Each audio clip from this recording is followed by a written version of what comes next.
menjelaskan kepada bunda-bunda tentang budaya positif. Ya, pasti suka ya dengar yang positif-positif. Ya, iya. Nah, tapi sebelum kita ke budaya positif, ya kita mau menerapkan budaya positif ini di sekolah.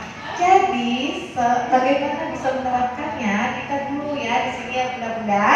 Nah, jadi sekarang kita mau membuat keyakinan kelas.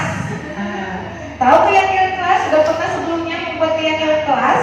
Classroom sudah? Ya, kira-kira begitu. Belum. Tapi ini beda. Keyakinan kelas. Keyakinan kelas ini sama seperti peraturan, tapi beda dengan peraturan. Nanti akan kita lihat ya. Oke, semua satu persatu buat dulu keyakinan kelasnya mau apa. Oke, saya kasih 1 menit ya.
Oke, kita mulai dari Bunda Lati.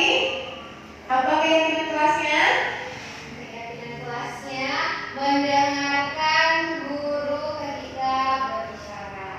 Oke, terima kasih. Oke, Bunda Sofi.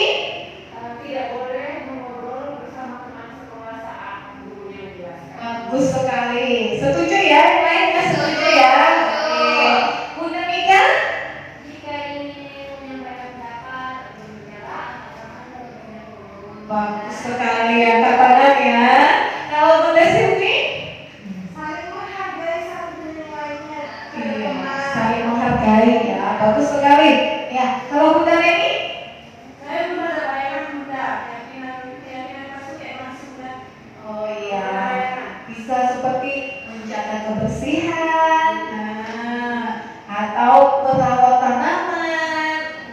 Kira-kira apa dari diri kita sendiri? Ada ya, bisa ya. Oke, nah sekarang kan sudah tahu ya tadi, ya semuanya sudah pada memberikan keyakinan kelasnya. Sekarang ada bayangan nggak apa kira-kira perbedaan keyakinan kelas dengan peraturan sekolah? Iya. Kalau bedanya itu peraturan sekolah itu seolah-olah siswa mematuhi peraturan, tapi mereka tidak mengerti apa arti dari peraturan itu gitu. Tapi kalau keyakinan kelas mereka yang membuat sendiri, jadi mereka turut bertanggung jawab di dalamnya. Saya karena kan seperti misalnya kalau kita mengatakan aku bisa, pasti kita kan buktikan kalau lain aku bisa. Begitu juga ketika mereka membuat keyakinan kelas, itu kan mereka sendiri membuat keyakinan kelasnya, maka mereka akan bertanggung jawab untuk melakukannya. Jadi udah tahu ya kesamaan kita selama ini ya, setiap pagi kita membuat peraturan kelas. Iya, saya juga ikut bunda-bunda. Iya, tapi nggak mau ya, karena itu anak TK ya. Ya, tapi untuk kedepannya bunda, tolong ya, kita buat keyakinan kelas, bukan peraturan kelas. Ya, itulah yang menciptakan budaya positif.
Oke, apa aja untuk menciptakan budaya positif ini?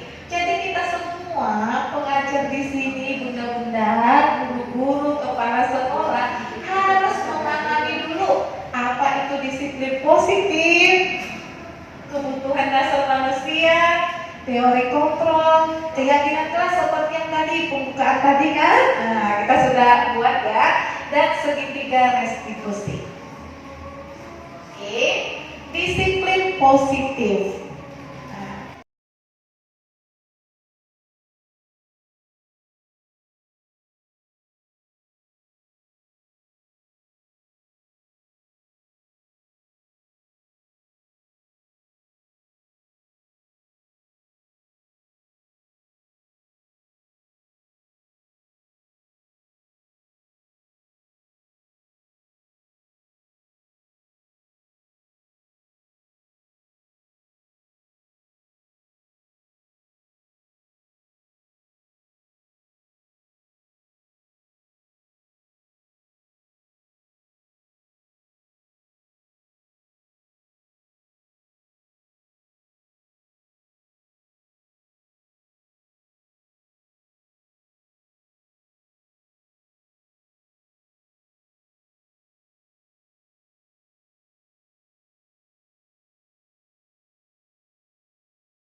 bisa ya? Apa kira-kira disiplin positif di sini? Ya, bunda-bunda, disiplin positif itu suatu penerapan disiplin tanpa memberikan hukuman, kekerasan ataupun ancaman.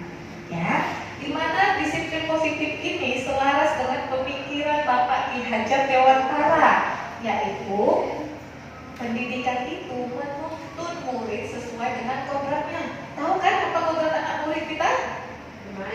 Bermain, betul sekali bunda-bunda. Jadi anak-anak kita itu bermain, jadi jangan dipaksa, jangan dihukum ya anak kita itu, kasihan. Mereka seperti Bunda Sofi mengatakan, mereka baru berapa tahun di dunia ini, jadi harus disayangi ya bunda-bunda ya, biarkan mereka bermain. Ya, ya. Kemudian untuk menciptakan disiplin positif itu kita harus tahu juga apa kebutuhan dasar anak-anak.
Apa kira-kira dari sini kebutuhan dasar anak kita?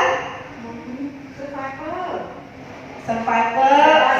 Sepertinya masih Kasih iya. sayang. Iya. Jadi untuk anak TK yang dibutuhkan apa? Kasih sayang. Kasih sayang. Iya. Jadi bunda-bunda, anak-anak itu tahu loh. Misalnya ketika kita menyentuh anak kita, mereka tahu apa yang ada di hati kita. Jadi kalau kita menyentuh mereka dengan kasih, mereka juga akan penuh kasih. Begitu ya bunda-bunda ya. Oke, kemudian banyak teori banyak yang kita lakukan untuk mengontrol anak didik.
Nah, salah satunya itu ini banyak ini.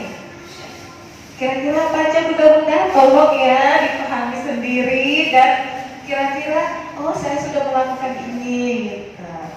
Nah, di sini menurut Gosen itu ya, baik penghargaan maupun hukuman adalah cara-cara mengontrol perilaku seseorang yang menghancurkan potensi untuk pembelajaran yang sesungguhnya. Nah, dari sini ada pertanyaan bunda-bunda. Berarti kasih reward semesta itu. Nah, betul. Kesalahan kita lagi ya. Kita selalu mengiming-imingi anak-anak dengan reward, dengan star, dengan stiker-stiker ya bunda-bunda. Tapi ternyata bunda-bunda itu semua adalah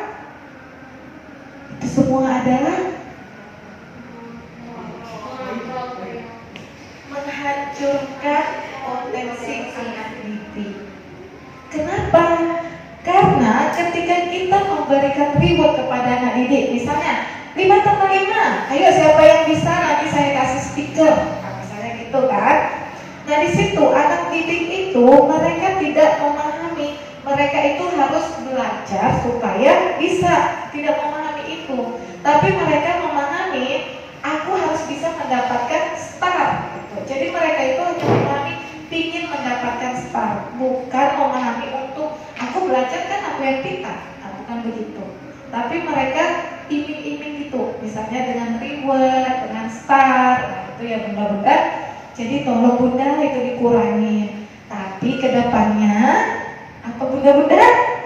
Kedepannya tolong ya anak-anak kita tuh diingatkan aja terus. Kalau kamu mau pintar, kita harus belajar. Nah, gitu ya bunda-bunda. Saya juga melakukan pesanan yang sama kok bunda-bunda. Dan ternyata di CGP ini semua saya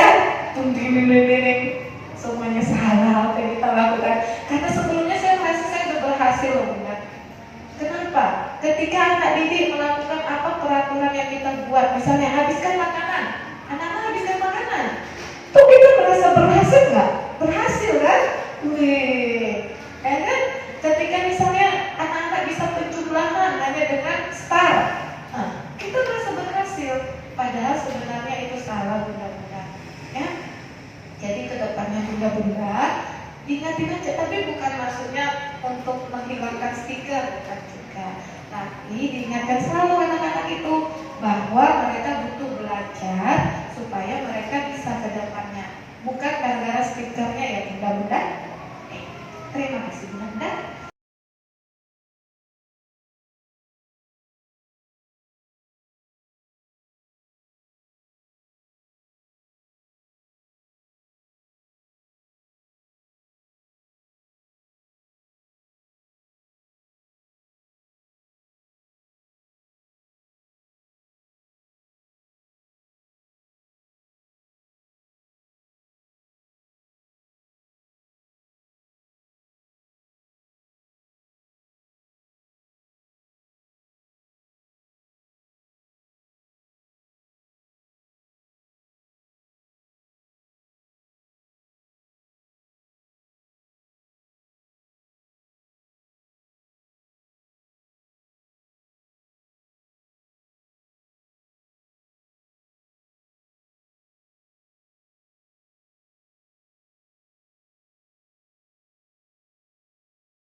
Oke, nah ini keyakinan kelas tadi ya, keyakinan kelas sudah kita terangkan di awal ya bunda-bunda. Sudah paham ya bedanya keyakinan kelas dengan peraturan kelas. Kalau peraturan, guru yang membuat peraturan, nah, tidak melibatkan siswa, ya kan? Kan setiap pagi kita selalu peraturan nomor 1, nah, itu peraturan dari guru, bukan dari siswanya. Ya, dan dulu pun saya merasa berhasil loh, merasakan kalau anak-anak itu mengikuti apa yang kita buat itu, peraturan kita itu kita merasa berhasil. Padahal secara tidak langsung kita sudah membunuh karakter anak ya bunda-bunda. Jadi kedepannya libatkan aja anak-anak, ya. Oke. Nah ini yang terakhir, segitiga restitusi.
dewasa dengan cara ini. Nah, tujuan segitiga restitusi, ada pertanyaan segitiga restitusi ini apa? Ya saya jelaskan ya. Segitiga restitusi itu bunda-bunda, itu adalah bagaimana kita menangani sebuah masalah. Jadi misalnya ada anak membuat kesalahan, ya. Ini kita selalu lakukan sebelumnya dan saya sendiri saya melakukan ini. Misalnya anak-anak itu membuang sampah sembarang atau berlari di jalan atau bermain memukul teman lah ya, yang paling sering ya memukul teman. Nah kita selalu mengatakan apa? Kamu tahu apa konsekuensi kamu setelah memukul teman? Nah itu konsekuensi kan. Nah, kamu tahu ya, jadi sekarang kamu saya nggak boleh ikut pelajaran saya. Nah, itu sebenarnya hukum masuk, ya kan? Kemudian konsekuensi, anak-anak sebenarnya kita kasih konsekuensi mereka paham, ya kan? Kamu tahu ya konsekuensi dari apa yang kamu lakukan? Kamu sudah bermain tidak mendengarkan saya. Berarti kamu tidak boleh ikut lagi saya. Itu konsekuensinya. Nah, itu misalnya. Itu tidak baik ya benar-benar. Sedangkan segitiga restitusi ini, misalnya anak-anak melakukan kesalahan, kita mengembalikan anak-anak itu ke semula. Misalnya seperti ini.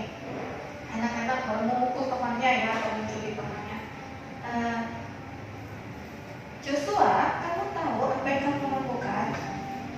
Iya Miss, tadi saya mencubit si Alexa, misalnya begitu kan.